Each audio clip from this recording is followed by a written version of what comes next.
Finally, kilogram ice maker machine tube. Kasi sayang naman kung hindi magagamit yung pang inumin. Ito pong tubig na to, purified po to. Safe na safe po siyang inumin. Finally, last day na tayo natin ngayon sa Antipolo, kung saan tayo naglagay ng ice maker machine, 500 kilogram with purified setup. Tara. Ito po yung setup natin.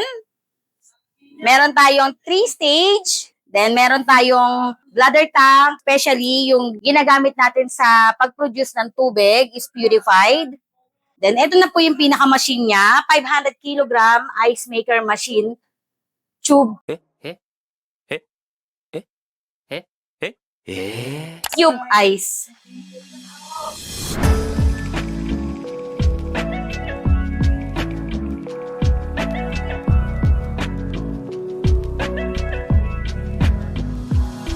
Client po, nag-decide po siya na ipalagay yung faucet ng 600 GPD purified setup natin. Kasi sayang naman kung hindi magagamit yung pang-inumin. Bali dito namin nilagay yung ano niya, faucet niya yan. Para po dito yung po siya magre-refill ng inumin niya sa bahay.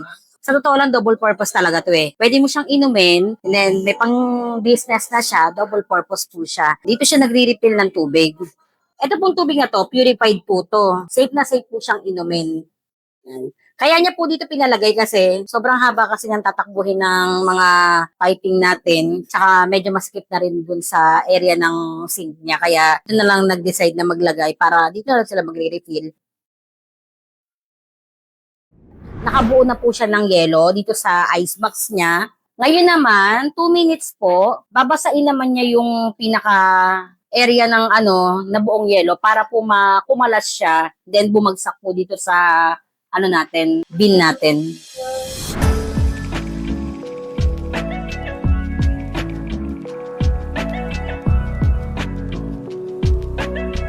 Pakita ko ma'am.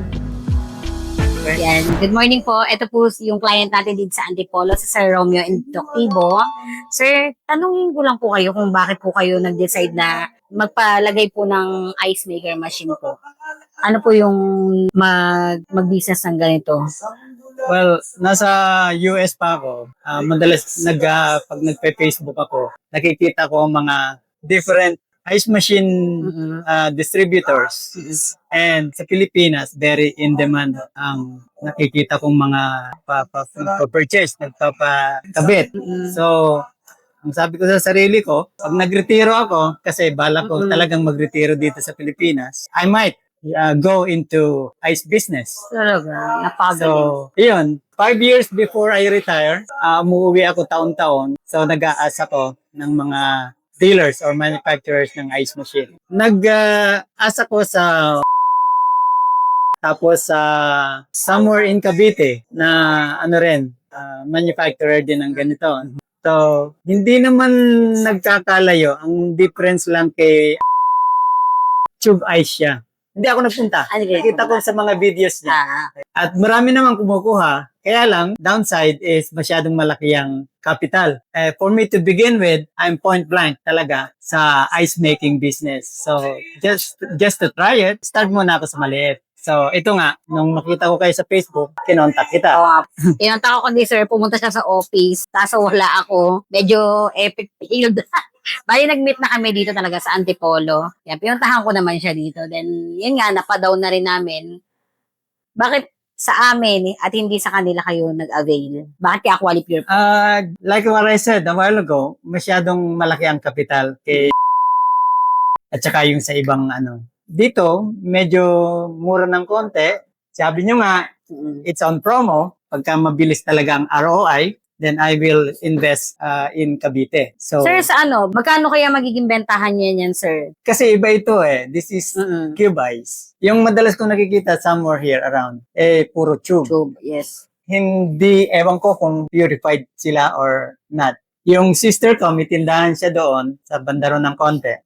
May nagre-ration sa kanya ng tube ice. So, pinatatanong ko sa kanya kung magkano. Pero kasi nagre-retail siya, maraming bumibili ng 10 pesos, 15 pesos. Pero, konti-konti lang, tingi-tingi lang. Ito kasi, Whereas kung dito, siguro kung per kilo, I might sell for maybe 12, 15 per kilo. kasi So, purified what do you naman po. think?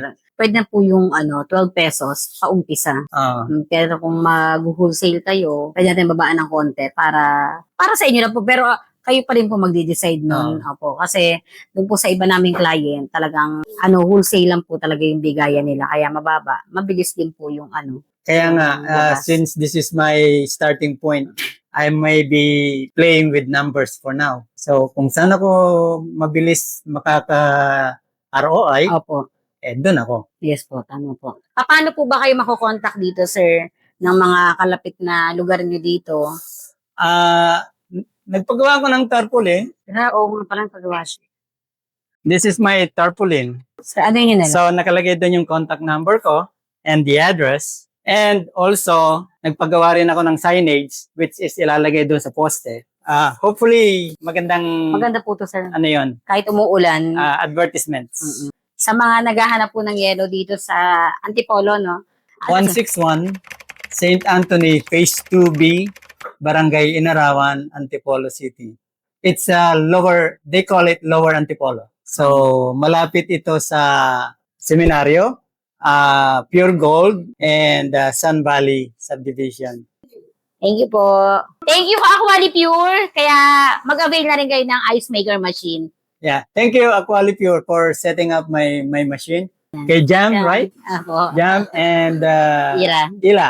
Ila. Ira. Ira. Okay.